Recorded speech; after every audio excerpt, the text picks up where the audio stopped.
오늘은 출애굽기 강의 세 번째 모세가 태어나다라는 제목입니다.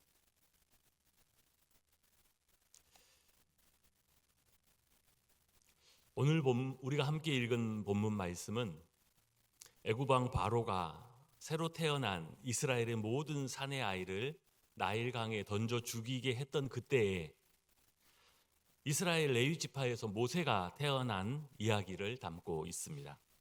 모세가 태어난 이후에 어떤 일들이 그에게 있었는지, 특별히 그의 어머니 요게벳에게는 어떤 일들이 있었는지 한번 먼저 짧은 영상을 통해서 같이 한번 보겠습니다.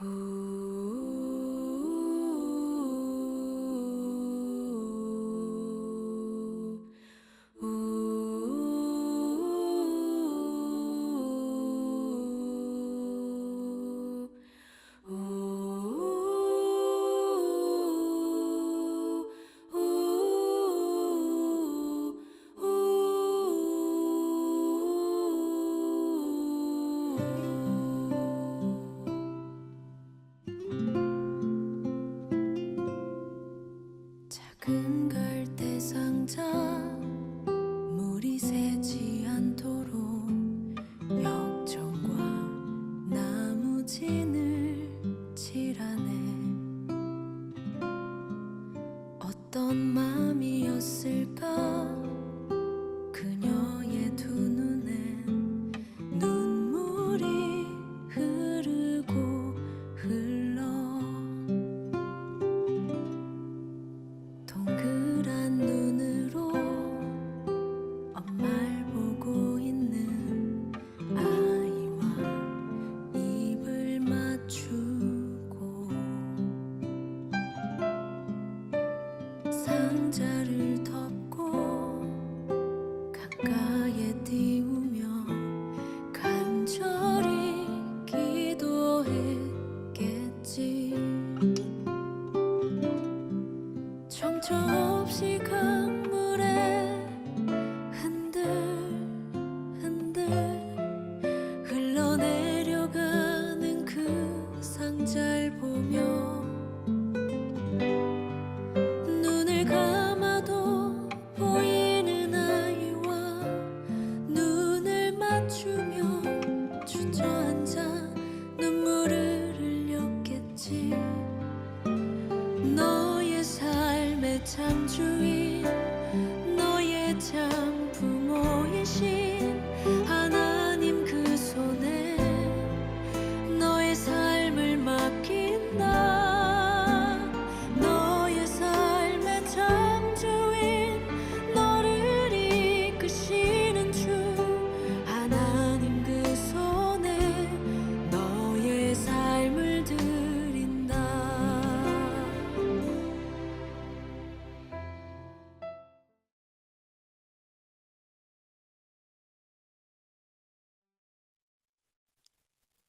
네, 이스라엘은 애굽 땅에서 크게 번성했습니다.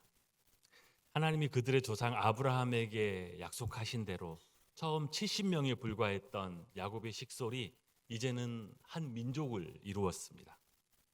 그러나 그들 위해서 역사하고 있는 하나님의 약속의 말씀과는 전혀 다른 현실의 국면이 있었습니다. 이스라엘은 애굽 왕의 학대와 억압 아래 있었습니다. 바로는 이스라엘을 짓누르고 억압하여 자기가 통제할 수 있는 정도의 세력으로 그들을 위축되게 만들고 영원히 자신들의 노예로 붙잡아 두고자 했습니다. 바로의 그 학대에도 이스라엘이 계속 번성하자 그는 이스라엘의 산모들을 위협하고 두렵게 해서 태어난 사내 아이를 출산의 현장에서 모두 죽이도록 했습니다. 그러나 그것도 하나님을 경외하는 산파들로 인해서 제대로 시행되지 못하자 이제는 그의 명령을 내려서 태어나는 모든 사내 아이들을 나일강에 던져 죽이게 했습니다. 지금까지 견뎌온 학대와 압제의 시간들도 고통스러웠지만 이제 애굽의 군사들이 집집마다 들이쳐 갓 태어난 사내 아이들을 그 어미의 품에서 무자비하게 빼앗아가고 그 아이들을 나일강에 내던져 무참히 죽이고 있을 때 이제 정말 이스라엘은 눈물로 부르짖게 되었습니다. 우리의 의문은 이것입니다. 하나님의 백성이 이렇게 고난의 시간을 보내고 있고 이제는 그 고난 때문에 눈물을 흘리며 부르짖고 있는데 하나님은 무엇을 하고 계시는가? 하나님은 우리의 고통을 모르고 계시는 것이 아닌가? 아니, 그렇지 않다면 아시면서도 그냥 지켜만 보고 계신 것인가? 우리가 하나님의 백성이라고 하는 것, 이것이 아무 소용도 없고 우리의 기도라고 하는 것도 결국 그냥 허공에 흩어지는 탄식일 뿐인가? 오늘 본문은 이스라엘이 그 깊은 고통 중에 있을 때 하나님께서 그 고통을 아셨고 그들을 위하여 일하고 계셨다라고 우리에게 말해줍니다. 하나님은 레위 지파 한 가정을 통하여 모세를 보내주셨습니다. 하나님은 가만히 계시지 않으셨습니다. 아무 계획도 없이 당신의 백성들을 방치하지도 않으셨습니다. 이스라엘의 고통을 알고 계셨던 하나님은 그들을 위한 당신의 계획을 세우셨고 이제 그 계획을 이루기 위한 당신의 일을 시작하셨습니다. 하나님이 알고 계신다. 하나님께서 나를 위한 계획을 갖고 계신다. 심지어 하나님은 나를 위한 그 계획을 이루실 당신의 일을 이미 시작하셨다. 이 하나님이 곧 우리의 하나님, 우리의 아버지인 줄 믿습니다. 여러분, 우리가 고난 중에 있을 때, 우리가 하나님 앞에 나와 기도하고 부르짖을 때 우리의 기도를 들으시는 하나님은 이미 우리를 위해 하나님 당신의 일을 시작하신 줄 믿습니다. 우리가 고난을 당하고 하나님 앞에 나와 기도하면서도 아무도 모르는 고통으로 나 혼자 그냥 아무 대책 없이 광야에 홀로 서 있는 것과 같이 느껴지는 것과 하나님이 나를 알고 계신다. 하나님이 이런 나를 위한 계획을 가지고 계신다. 그리고 하나님은 벌써 일하고 계신다. 이렇게 믿는 것과는 천지 차이가 있습니다. 우리가 하나님이 알고 계시고 하나님이 계획이 있으시고 그 계획을 위해 일하고 계신다라는 것을 우리가 믿음으로 붙들게 되면 우리는 고난 중에도 하나님이 주시는 위로를 얻게 되고 새 힘을 얻을 수 있고 나아가 하나님의 인도하심을 받게 됩니다. 우리는 오늘 이스라엘을 위하여 모세를 보내시는 하나님을 보면서 또한 하나님이 어떤 방법으로 당신의 계획을 이루시는지를 보게 됩니다. 하나님은 이스라엘이 당하고 있는 고통을 하늘의 천사를 보내셔서 해결하지 않으셨습니다. 죄인의 머리에 떨어지는 천둥 번개와 같은 초자연적인 어떤 기적으로 이 문제를 해결하지도 않으셨습니다.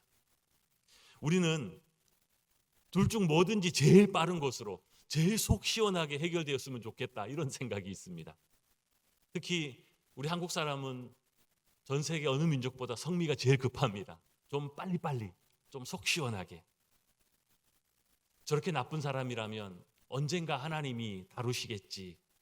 우리는 그렇게 못 기다려요. 우리는 오늘 가던 길에 벼락이나 맞아라. 이렇게 성미가 급한 사람들입니다. 그러나 하나님의 방법은 하나님의 사람을 통해서 하나님의 일을 이루게 하십니다. 그래서 하나님의 행하신 일들을 기록하고 있는 성경에는 하나님이 세우신 사람들의 이야기로 가득합니다. 왜 그럴까요? 하나님께서 그 사람들을 통하여 일하셨기 때문입니다. 하나님은 한 사람을 보내셔서 그를 훈련하여 그를 하나님의 사람으로 세우시고 그를 통하여 하나님의 일을 하시고 하나님은 그의 삶을 통하여 영광을 받으셨습니다. 제가 올해 2026년을 시작하고 또 특별 새벽 기도에 이어서 계속 기도하면서 무엇보다 하나님 우리 개서문 교회를 붙들어 주시고 은혜를 주시옵소서. 특별히 올해는 정말 큰 은혜를 주셔야 합니다. 하나님 우리 함께 드리는 예배에도 은혜를 주시고 개서문 교회가 하는 모든 사역에도 은혜를 주시고 특별히 우리 교육부 자녀들에게도 하나님 은혜를 주시고 우리 개서문 교회가 수적으로 성장하는 한 해가 되도록 하나님 은혜 주십시오. 하나님, 우리 개선문교회 주인이 하나님 아니십니까? 그럼 주인이신 하나님이 우리를 돌아보시고 우리에게 복 주셔야 되지 않겠습니까? 이렇게 계속 기도하던 중에 제 마음에 들리는 감동이 이런 음성이었습니다. 네가 기도하는 그 일을 하려고 내가 너를 그곳에 보낸 거야. 이 말씀은 저 한 사람에 대한 말씀이 아니었습니다. 개선문교회 모든 성도들에 관한 말씀이었어요. 아, 그렇구나. 하나님께서 개선문교회를 통하여 하나님의 뜻을 이루기 위하여서 바로 우리 개선문교회 성도님들 한 사람 한 사람을 이곳에 보내어 주셨고 이곳에 세우신 것이구나라는 것을 깨닫게 되었습니다. 하나님은 개선문교회를 향한 하나님의 그 큰 계획과 뜻을 저와 여러분 한 사람 한 사람의 기도와 봉사와 헌신과 전도를 통하여 이루어 가시는 줄 믿습니다. 우리가 기도하고 섬기고 하나님의 뜻대로 행하는 모든 것이 곧 하나님께서 우리 개선문 교회를 위하여 행하시는 역사입니다. 우리 모두가 그 하나님의 은혜와 그 하나님의 기적의 도구이고 통로인 것입니다. 하나님께서 당신의 일을 위하여서 하나님의 구원의 계획을 가지고 오늘 본문에 모세를 보내어 주셨습니다. 그러나 하나님이 모세를 보냈다고 모든 것이 그 이후로 다 자동으로 다 해결되고 끝이 난 게 아닙니다. 그 모세도 이스라엘이 지금 당하고 있는 그 고난의 한가운데에 보내졌습니다.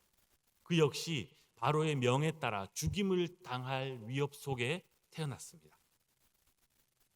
그 상황 속에서 모세의 부모들, 특히 어머니 요게벳의 선택이 무엇이었는가? 오늘 2절 말씀에 이렇게 기록되어 있습니다. 그 여자가 임신하여 아들을 낳으니 그가 잘생긴 것을 보고 석 달 동안 그를 숨겼으나, 모세의 부모는 그를 석 달 동안 숨겨서 키웠습니다. 그런데 그 이유가 오늘 본문에 보면 그가 잘생긴 것을 보고, 그래서 역시 인물이 좋아야 되는가 이런 뜻인가? 여러분, 여기서 말하는 이 잘생긴 것, 외형적으로 그냥 인물이 좋았더라 다만 이 뜻인가? 히브리 단어로 토부, 좋다라는 의미가 쓰였는데 1차적으로 이 단어는 좋다, 아름답다라는 외형적인 의미도 담고 있지만 그것만큼이나 나머지 절반은 어떤 의미를 담고 있느냐? 보배롭다, 존귀하다, 이런 내용을 담고 있습니다. 그래서 이 아이가 외형적으로 잘생긴 것을 보고 이런 뜻도 되지만 또 한편으로는 이 아이가 하나님 앞에서 보배롭고 존귀한 것을 보고, 우리 한글 성경에는 대부분 그가 잘생긴 것 이렇게 번역되어 있지만 영어 성경은 반반입니다. 이 아이가 잘생겼다라는 뜻을 beautiful이라는 단어로 쓰기도 하지만 그 외에도 다른 절반 정도의 영어 성경은 He was a godly child, godly라는 신적인, 신성한 하나님의 은총이 있는 이런 의미로 해석합니다. 즉 모세의 부모, 그의 어머니 요게벳이 태어난 아기 안에서 보았던 것은 외형적인 준수함을 넘어서 하나님이 그 아이에게 주신 존귀함과 뛰어남, 하나님께서 이 아이를 향한 특별한 계획이 있음을 직감했던 것입니다. 성경은 그 아이의 준수함을 보고 또 그 이후의 모든 동사를 히브리 동사 여성형을 씁니다. 즉 이 모든 행동이 어머니 요게벳의 행동이었음을 말해줍니다. 그 아이 안에서 하나님의 존귀함을 발견한 것도, 그 아이를 숨겨 석 달 동안 양육했던 것도 다 이 어머니의 결단이었음을 보여줍니다. 요게벳은 그 아이가 하나님의 특별한 계획 가운데 주신 아이임을 직감했습니다. 그래서 요게벳은 자신에게 맡겨진 그 아이를 위해서 그 석 달 동안 숨겨 키우면서 자신이 할 수 있는 최선을 다했습니다. 여러분, 우리의 믿음도 마찬가지입니다. 우리 역시 하나님의 사랑과 은혜를 믿습니다. 그러나 하나님의 은혜를 믿기 때문에 나는 아무것도 할 필요가 없고 나는 그냥 감나무 밑에서 입만 벌리고 있으면 언젠가 감이 떨어지는 것인가? 그것은 하나님의 뜻 가운데 있는 참된 믿음의 모습이 아닙니다.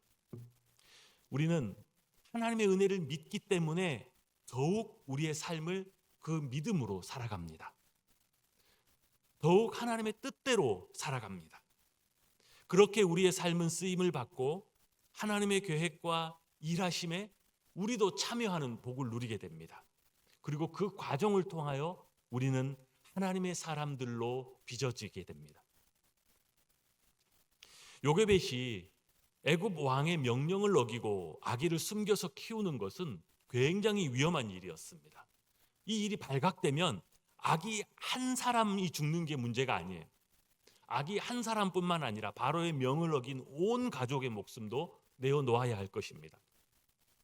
석 달 동안 아기를 키우면서 아기가 웃거나 소리를 내거나 또는 목 놓아 울 때 온 가족의 마음들이 그냥 철렁철렁했을 것입니다. 그의 어머니는 하나님이 주신 아기로 알고 할 수 있는 최선을 다했습니다. 그러나 어느 시점이 되자 더 이상 할 수 없는 시점이 되었습니다. 여러분, 왜 요게벳이 석 달 동안 숨겨서 키우고 그 이후로는 그러지 못했을까요? 보통 갓 태어난 아기가 석 달 정도, 석 달이면 정확히는 한 90일 정도지만 어렴풋하면 100일 전후 정도 되죠. 우리가 아이를 낳고 100일 잔치 정도 할 때가 되면 아이의 상태가 갓난 아기 때와는 조금 달라집니다. 몸 상태도 그렇지만 특히 그 목소리에 힘이 생깁니다. 더 우렁차고 커지죠. 요게벳이 할 수 있는 것은 딱 그 석 달까지였습니다. 석 달 정도 아기가 크니까 이 아기의 울음소리가 더 이상 바구니에 넣고 이불로 덮는다고 덮어지는 것이 아니었어요. 이 아이의 울음소리가 집을 넘어 담을 넘어 밖으로 들리기 시작하는 것입니다. 더 이상 이 아기의 소리를 감출 수 없게 되자 온 가족의 목숨을 사지로 밀어넣을 수는 없었습니다. 그래서 그 요게벳이 선택한 것, 그렇다면 이제 이 아이를 애굽의 병사들에게 순순히 내어놓아야 할 것인가? 요게벳은 이제 자신의 손으로 더 이상 책임질 수 없게 된 그 아이를 나일강에 띄워서 이제는 자신의 손에서 내려놓아 하나님의 손에 내어드리기로 한 것입니다. 여인이 어떻게 자기가 태에 잉태하고 낳아 기르는 이 석 달 된 아기를 포기하고 내어놓을 수가 있겠습니까? 강 위에 띄워놓으면 그 아이에게 무슨 일이 있을 줄 알고 그렇게 할 수 있겠어요? 못하지요. 마음이 찢기고 하염없이 눈물이 흘렀겠지만 그러나 그것이 요게벳이 할 수 있는 마지막 선택이었습니다. 그 외에는 방법이 없었어요. 그러니 내려놓고 포기하고 이제는 자신의 손에서 내려놓아 하나님, 이제부터는 하나님의 손에 있습니다. 하나님이 지켜주십시오 라고 할 수밖에 없었습니다. 3절에 보니까 더 숨길 수 없게 되매 그를 위하여 갈대 상자를 가져다가 엽청과 나무 진을 칠하고 아기를 거기 담아 나일 강가 갈대 사이에 두고. 한때는 우리가 지키고 돌보았지만 어느 순간이 되면 이제는 더 이상 내가 책임질 수 없는 일들이 생겨납니다. 그래서 이제는 계속해서 내가 붙들고 있기보다 이제는 내가 하나님께 내어드려야 할 것들이 있습니다. 여러분에게는 그것이 무엇인가요? 여러분의 배우자일 수도 있습니다. 여러분의 자녀의 문제일 수도 있어요. 여러분의 인생의 계획일 수도 있고 여러분의 삶의 모든 것을 책임지려는 여러분의 욕심일 수도 있습니다. 그동안에는 내가 책임질 수 있다고 생각했고 내가 움켜쥐고 있었습니다. 그러나 어느 순간 더 이상 내 손 안에 둘 수 없는 것들, 내가 내려놓아야 되는 것들, 그래서 이제는 하나님의 손에 드려야 할 것, 맡겨드려야 할 것들이 있습니다. 여러분 각자가 하나님께 잠잠히 물어보는 그런 시간을 가질 수 있기를 당부드립니다. 자신의 손에 움켜쥐고 있는 것을 내려놓고 이제 그것을 하나님의 손에 내어드린다는 것은 결코 쉬운 일이 아닙니다. 왜 그럴까요? 내가 내어드리면 하나님이 가져가 버릴 것 같아요. 영영 잃어버릴 것만 같습니다. 자신이 수고하고 애써온 것이 이제는 물거품이 되는 것은 아닐까라는 두려움도 생깁니다. 요게벳은 석 달 동안 숨겨 키웠던 아이를 이제는 자신이 책임질 수 없는 순간이 되었습니다.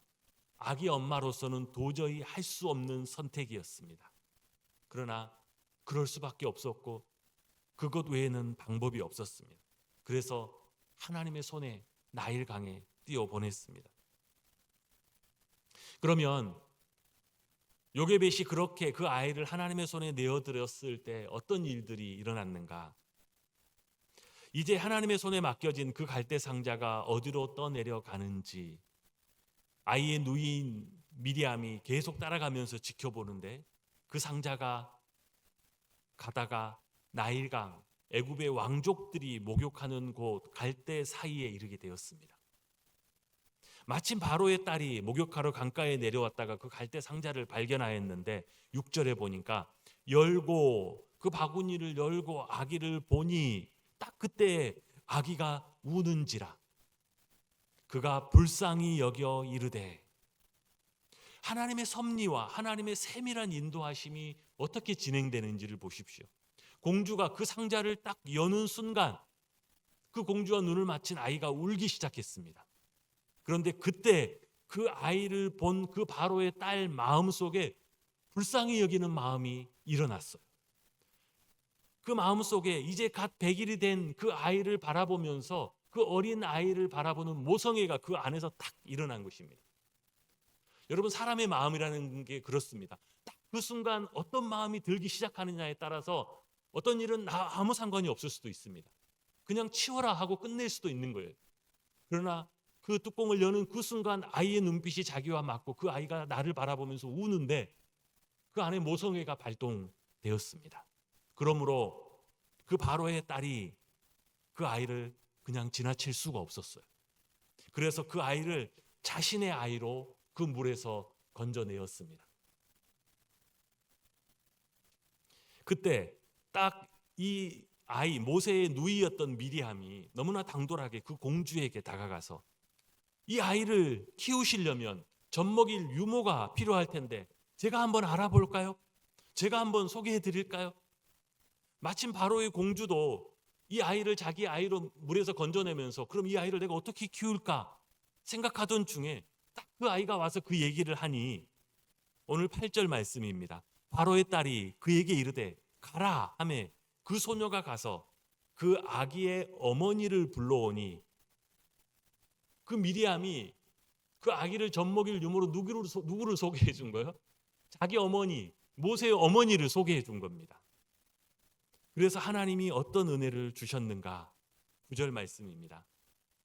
바로의 딸이 그에게 모세의 어머니 요게벳에게 이르되 이 아기를 데려다가 나를 위하여 젖을 먹이라. 내가 그 삭술 주리라. 여인이 아기를 데려다가 젖을 먹이더니, 정말 말도 안 되는 놀라운 일이 일어났습니다. 애굽의 공주가 자기가 물에서 건져낸 그 아이를 그 아이 어머니에게 다시 주면서 데려다가 내 집으로 데려다가 나를 위하여 젖먹이라는 것입니다. 요게벳이 눈물로 자기의 아이를 하나님의 손에 맡겨드렸더니 하나님께서 그 아이를 다시 요게벳의 손에 돌려주셨습니다. 단순히 돌려주신 것이 아닙니다. 하나님께서 은혜에 은혜를 더하시고 하나님의 축복을 더하셔서 그 아기를 다시 돌려주셨어요.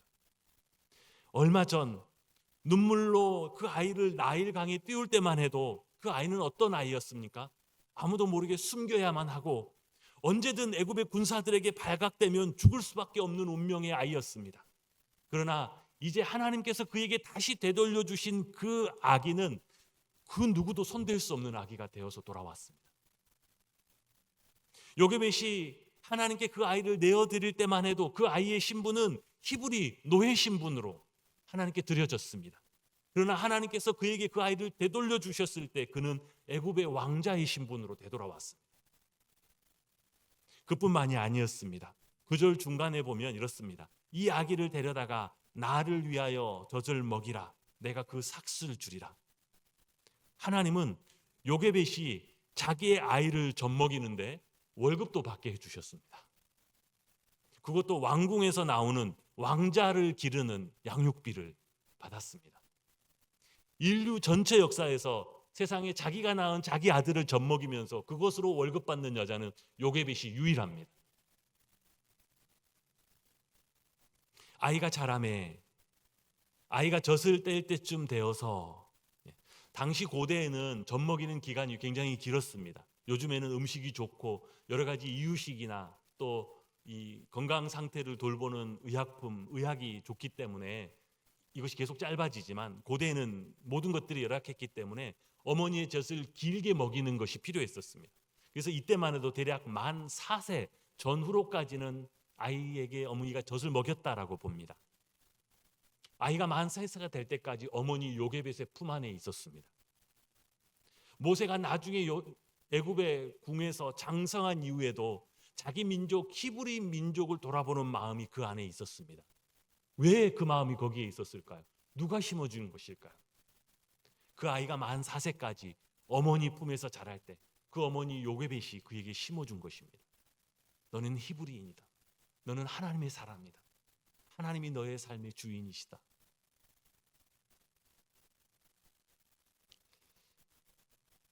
만 4세쯤 되어서 그가 젖을 뗄 때쯤 되니 처음 바로의 딸에게 요구를 받았던 대로 이제는 그 젖을 떼고 난 이후에는 바로의 딸이 와서 그 아이를, 모세를 바로의 왕궁으로 데려갔고, 그 이후에 모세는 바로의 왕궁에서 왕자로 자라게 되었습니다. 우리는 내 손에 움켜쥐었던 것을 하나님께 내어드리면 이제는 잃어버린다라고 생각합니다. 하나님이 이렇게 빼앗아가는 것 아니야라고 염려하기도 합니다. 그러나 실상은 우리가 움켜쥐었던 것을 내려놓고 그것을 하나님의 손에 내어드리면 하나님은 그것을 우리에게 다시 되돌려 주십니다. 그냥 되돌려 주시는 것이 아니라 더욱 복되게 은혜 위에 은혜를 더하여 우리에게 돌려주시는 줄 믿습니다. 요게벳이 그 아이를 하나님께 내어드릴 때는 찢어진 마음과 눈물이었습니다. 그러나 하나님이 다시 그 아이를 돌려주셨을 때 그녀의 마음에는 하나님을 향한 기쁨과 감사와 찬양이 가득했었습니다.